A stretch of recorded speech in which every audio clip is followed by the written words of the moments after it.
standing or rising in spirit on page 46. We ask God to open our lips that our mouths may declare God's praise. Adonai, sefatai tiftach ufi agid tehilatecha. Adonai, open up my lips that my mouth may declare your praise. On page 48, the prayer of the God of Abraham, Isaac, and Jacob, Sarah, Rebecca, Rachel, and Leah. Baruch atah Adonai, Eloheinu ve'Elohei avotenu v'imotenu, Elohei Avraham, Elohei Yitzchak, ve'Elohei Yaakov, Elohei Sarah, Elohei Rivka, Elohei Rachel, ve'Elohei Leah, Ha'el Hagadol, Hagibor ve'Hanora, El Elyon, Gomel Chasadim Tovim, Ve'koneh ha'akol, Ve'zocher chazdei avot v'imahot, Umevi geula livnei v'nehem, Lema'an shemo be'ahava, Melech ozer u'moshia u'magin, Baruch atah Adonai, Magin Avraham, Ve'ezrat Sarah. On page 50, the second of the blessings about God's might. And as we have turned to winter, the words change. Join with me in reading. You are forever mighty, Adonai. You give life to all. You cause the wind to shift and the rain to fall. You sustain life through love, giving life to all, through great compassion, supporting the fallen, healing the sick, freeing the captive, keeping faith with those who sleep in the dust. Who is like you, source of mighty acts? Who resembles you, a sovereign who takes and gives life, causing deliverance to spring up, and faithfully giving life to all. Blessed are you who gives life to all. Baruch atah Adonai mechayei hakol. And on page 52, you are holy, your name is holy, and those who are holy praise you every day. Blessed are you, Adonai, the holy God. Baruch atah Adonai ha'el hakadosh. Please be seated.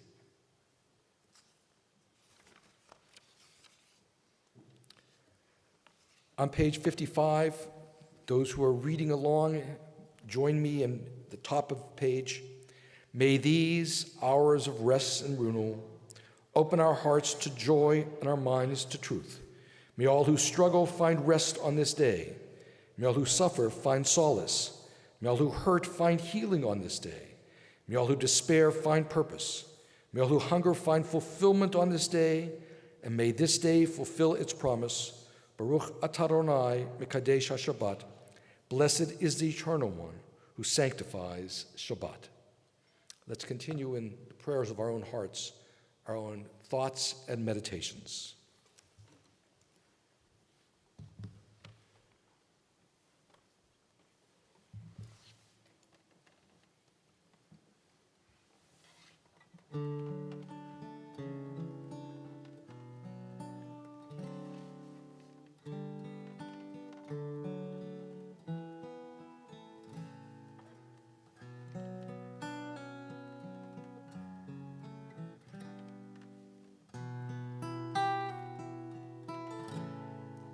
On page 62, towards the bottom of the page, we offer this prayer for peace.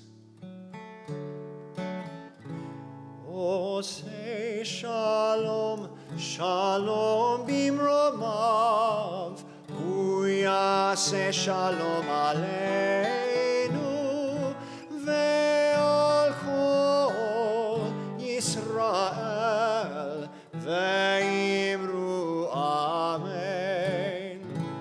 Osei shalom, shalom bimromav, uyaseh shalom aleinu, ve'al kol Yisrael, ve'imru amen. Uyaseh shalom aleinu ve'al kol Yisrael, Amen, amen. Oseh shalom, shalom bimromav, uyaseh shalom aleinu, ve'al kol Yisrael. Amen.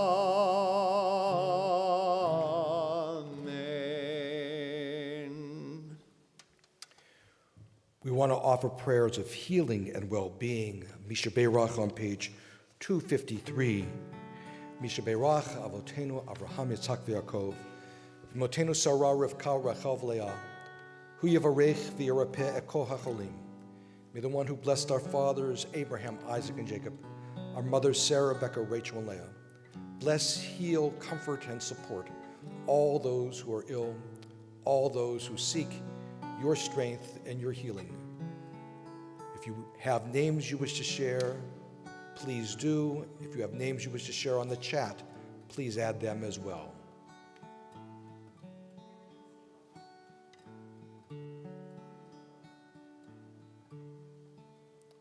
Baruch atah Adonai rofeh hacholim.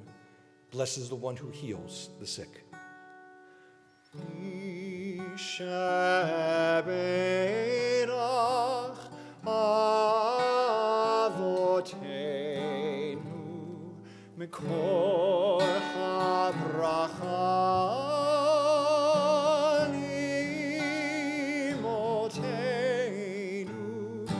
May the source of strength, who blessed the ones before us, help us find the courage to make our lives a blessing, and let us say, Amen.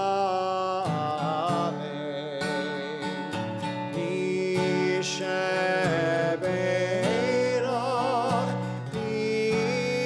imotenu mikor habracha lavotenu. Bless those in need of healing with the refuah shlema, the renewal of body, the renewal of spirit, and let us say, Amen.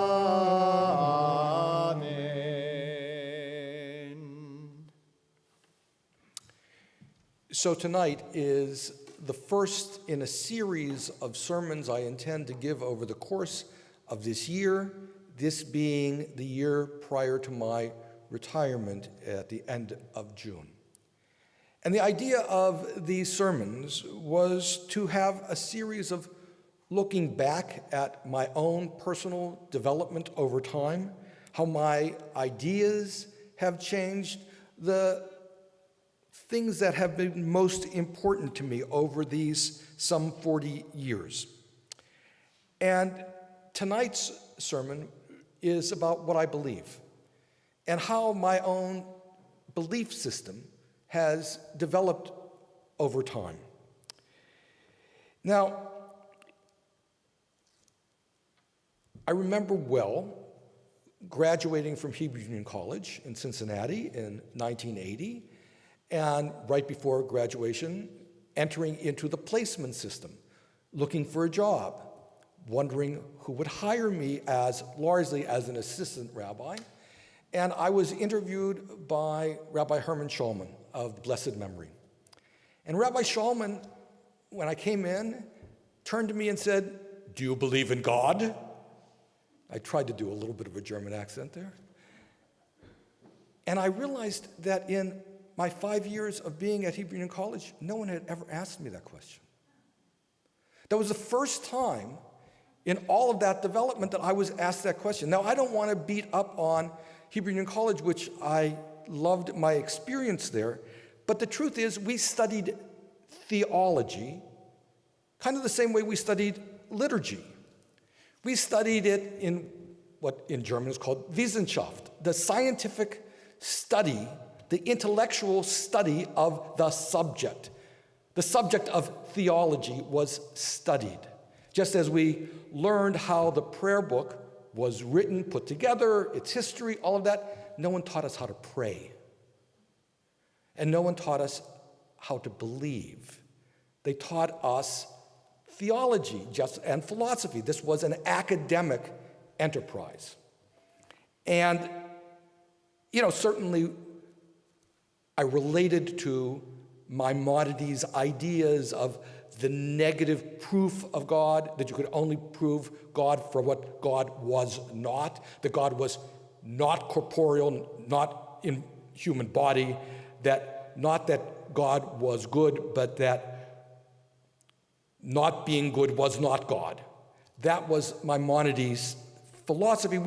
We studied theology as an intellectual enterprise. And we never really confronted the issue of our own personal belief. And so when Rabbi Shulman asked me that, I was kind of a little bit intimidated by the question because it had not really come up in those 5 years. It was really after Hebrew Union College that I had to confront this issue. Before going to seminary, I taught in a secular high school, boarding school, and largely a non-Jewish world. And when I announced that I would go to seminary, I was asked, was I called? Well, that seemed a very Christian question, to be called. But over time, I started understanding what it meant. I started understanding that being called is knowing who you are and knowing what gifts you have and how you can best fulfill them and, in Maslow's terms, self-actualize yourself. Only in recent years I've turned to the apocryphal or a phrase ascribed to Mark Twain, that the two most important days of your life are the day you're born and the day you discover why. And so I entered Hebrew Union College partially because I was discovering why, and I thought that this would be the right place for me. But it was not based on some call or revelation from a God above. For those of you who heard my Kol Nidre sermon or who have gone to it on YouTube or Facebook still, I talked about growing up with Richard Rubinstein as my childhood rabbi, and Rubinstein wrote after Auschwitz and was known as one of the death of God theologians, although I think that was inaccurate in terms of his belief that the pediatric concept of God was dead, not that God was dead. But I saw myself partially, because of Rubinstein, and rejecting that pediatric idea as a humanist, a religious humanist, a Jewish humanist, but seeing the divine in the human experience. And there were multiple influences on me over these 40 years since ordination, and one of the key ones was Harold Kushner. Harold Kushner, who wrote When Bad Things Happen to Good People. Now, I happen to think that that's one of the great books of theology because it talks about the role of God in human affairs, not as an active participant in human affairs, but as who we go to, or a source, I should say, a source of comfort, support, spiritual identity. As Rubinstein rejected a God that intervened in human history, Kushner rejected a God that intervened in human affairs, in someone's illness or someone's death. And for few of you who still remember the mythic history of Sukkot Shalom and Room 129.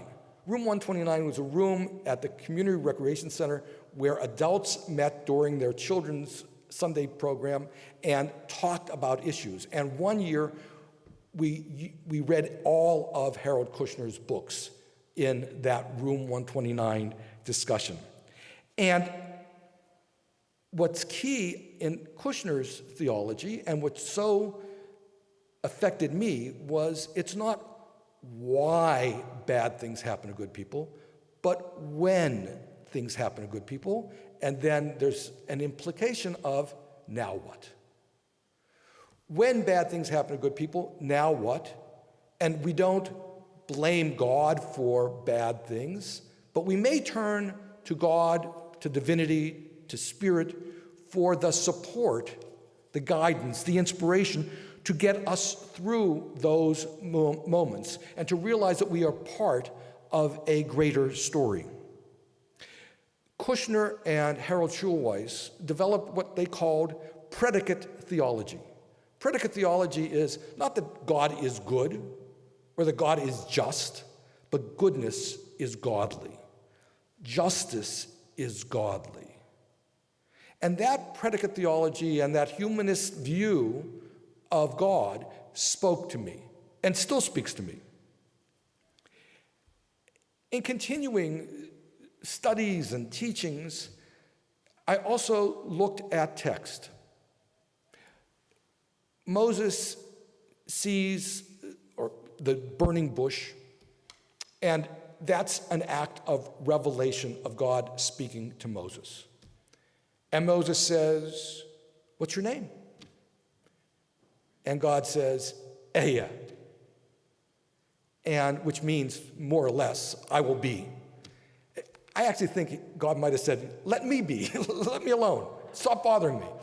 But God says, "Ehyeh," or "Ehyeh asher ehyeh," I will be who I will be. I will be what I will be.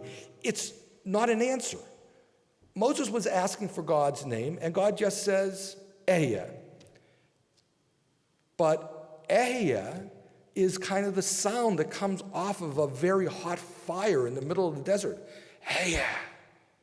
It's coming out of the desert, out of that fire, out of the burning bush. And in fact, God's proper name are those same open vowels, Yud, He, Vav, He. Each of those are a vowel sound, not a consonant. And Yud, He, Vav, He, which we don't say because we don't say God's name, and we don't know how God's name was ever pronounced, and to say Jehovah or Yahweh is a misreading of the text that was not intended to be spoken. But that Yud, He, Vav, He is probably that same breath. And I'll come back to the image of that. But one of the teachings that may be one of the takeaway teachings of Rabbi Sam Gordon is Yud, He, Vav, He is a name, God is a job description. Yud, He, Vav, He is God's proper name. God is a job description. That's why I don't believe in G-D, because that's not a holy name. Yud, He, Vav, He is God's proper name. The four-letter root, the tetragrammaton, however you want to understand it, that is who God is. And we can't say it, we also can't know it. That God is unknowable. That God is mystery. That God is, well, there's another place where Moses is going up on the mountain to get the second set of 10 commandments. And Moses says, "I want to see you. I want to see you face to face, punim to punim. I want to see you." Moses has this desire, one, to know God's name, and then to see God. And God says, "I will pass before you, and you will see my back." Rabbi Emanuel Rachman, a great Orthodox rabbi, taught once that teaches us to deal with ambiguity, to live with ambiguity, to live without fully knowing. And that's a core part of Jewish theology, that we cannot know or possess or completely understand God, who God is, and much of it is interior. There are even those who say that the whole science of psychiatry and psychoanalysis is based on that interiority of knowledge of God. A different sermon I will give will talk more about text. And I'll say this then again. But in Christianity, God is manifest, comes to earth in the form of Jesus. In Judaism, God is manifest in Torah. And we understand God through the love letter, which we are supposedly left in Torah, and that's why we read it with such obsessiveness. But that I will leave for the text sermon and be a little more personal. My understanding of who God or divinity was formed partially on the death of my own parents. That it was at that point that I understood eternality. That there was something eternal, that was something that goes beyond us, that something that is immortal in us or outside of us, that still is there. And that's where I go back to the breath idea. A simplistic understanding of when a child might say, I can't believe in something I can't see, is, do you believe in the wind? You can't see the wind, you can't touch the wind, you can't hold the wind, but you know it exists. Why do you know it exists? Because you can feel the wind's presence. You can see the wind's presence on the leaves. You know that there's wind. We all know that there is love. You can't see it. You can't touch it, you can't hold it, but it exists. And those are some of the metaphors I try to use in teaching who God is.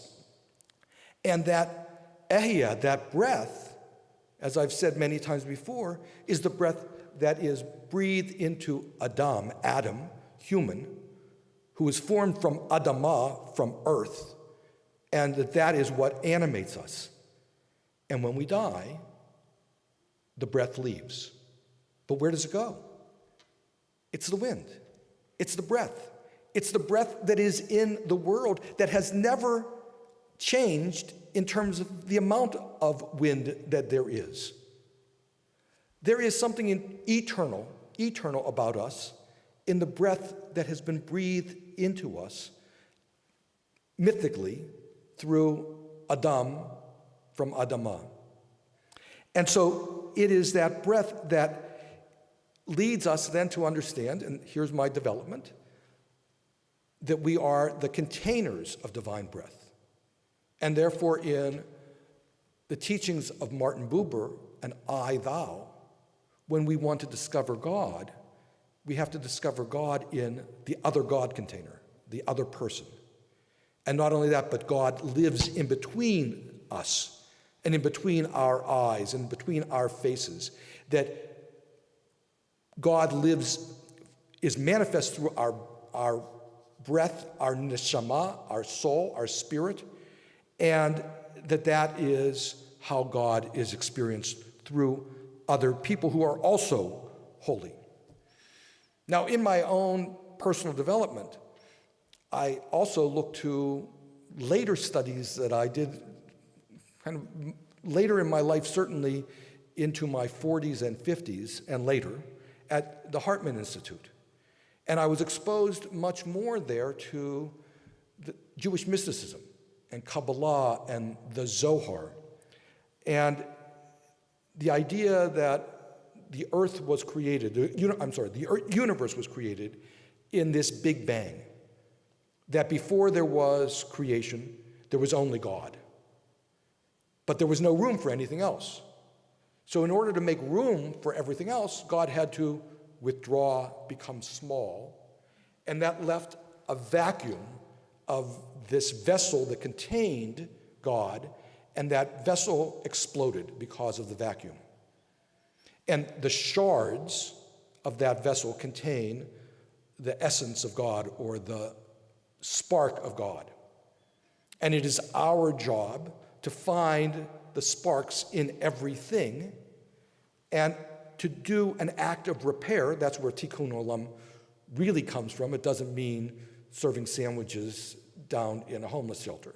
Tikkun olam means repairing the brokenness of that world. And I'll talk about more of that in terms of when I talk about Shabbat, because that imagery of Kabbalah and the Zohar is deeply embedded, particularly in Kabbalat Shabbat. But this idea that we find the divine in all these small parts, and that the other part of the Zohar, again, what I learned from Melila Hellner at Hartman and from others, is that the Kabbalistic concept was that there are aspects of God, Sefirot, and that God, the highest aspect is Ein Sof, there is no end, but then there's also this intimate part of God, which is Shekhinah, and that God lives in balance between justice and mercy, between power and beauty, and so forth, and that God also has male and female aspects, and that our job, and this gets back into Kabbalat Shabbat, is to unify the brokenness, whether it's the brokenness of the Big Bang or the brokenness within God, and unify that. And so that's why we say Shema Yisrael Adonai Eloheinu, Adonai Echad, one, united, oneness, and that we are part of that oneness, and that our attempt to unite God is, unite the disparate parts of God is also part of uniting with God, and that we become one with God. And that has so much to do with Shabbat that I'm going to hold that to a different sermon. But I want to conclude with the last piece of theology I shared with the congregation, which was about 5 years ago. And so you can do the math and think about what was going on in 2016. And I wrote a sermon that I titled The Heresy of Narcissism. That basically Jewish belief is, or God's revelation to us is, I'm God, you're not. And that idolatry is the belief that we are God. And that the core teaching of Torah, certainly of the book of Exodus, is that Pharaoh thinks he's God, and that he's a very bad God, and God proves continually that Pharaoh's not God. It's a battle between the two, the false God and the real God.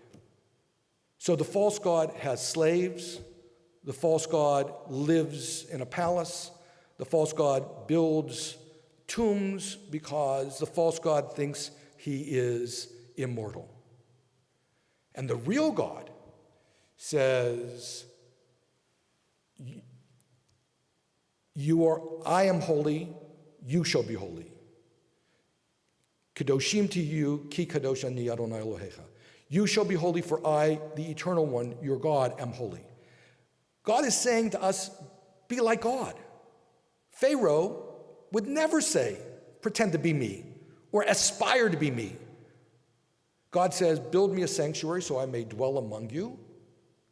Pharaoh would never say, I'd like to live among the slaves. That's attractive to me. God says, every week, have Shabbat. Not only as a day off, but as a day of fulfillment, of meaning, of spiritual growth. Slave owner doesn't say that. Would never say that to his subjects. And ultimately, God proves to Pharaoh, and this is the last of the plagues, you're going to die. And God doesn't. And so that's where I go back to that eternality, that there is something eternal. And why I think that last set of theological thoughts of mine in terms of the heresy of narcissism, why I think it's important is because it takes that theology and makes it practical. In other words, that the theology becomes a political theory. It tells us about false gods and those who would make themselves into false gods. As I said, The sermon was given in 2016. I don't have to go through all of its specifics. Do the math and you can figure out who I was speaking about. But the idea that one of the great failures of human existence is the hubris of thinking we are God. And that is when God says, "You shall have no gods before me or instead of me or in place of me," God is saying, you should not think of yourself as God. You should think of yourself as aspiring to the highest, but it is still a limit. And so that when Moses dies in the Midrash at the end of Deuteronomy, Moses asks God to let him live forever. Even let me live as a bird so I can be forever. I want some eternality. And God says, no, you're human. You have to die. And just as God in Genesis breathes into Adam the breath of God, the rabbis say Moses dies with a kiss from God, taking his breath away. And so that's my theology over time. Grateful for my dear teacher, friend, rabbi, Herman Schallman of blessed memory, for having asked me that question, because I've carried that question with me for these 40 years. And so it has been a blessing. Shabbat Shalom.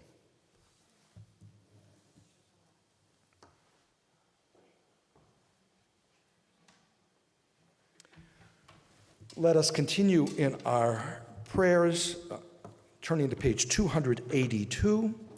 If you're comfortable standing in physically or in spirit, we rise for the Aleinu.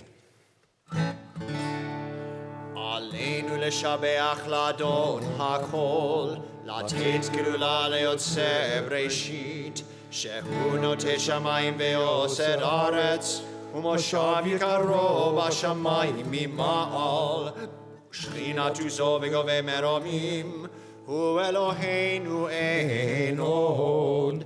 ואנחנו קוראים ומשתחווים ומודים לפני מלך מלכי המלכים הקדוש ברוך הוא. And on page 287, middle of the page. ונאמר והיה אדוני למלך על כל הארץ ביום ההוא יהיה אדוני אחד ושמו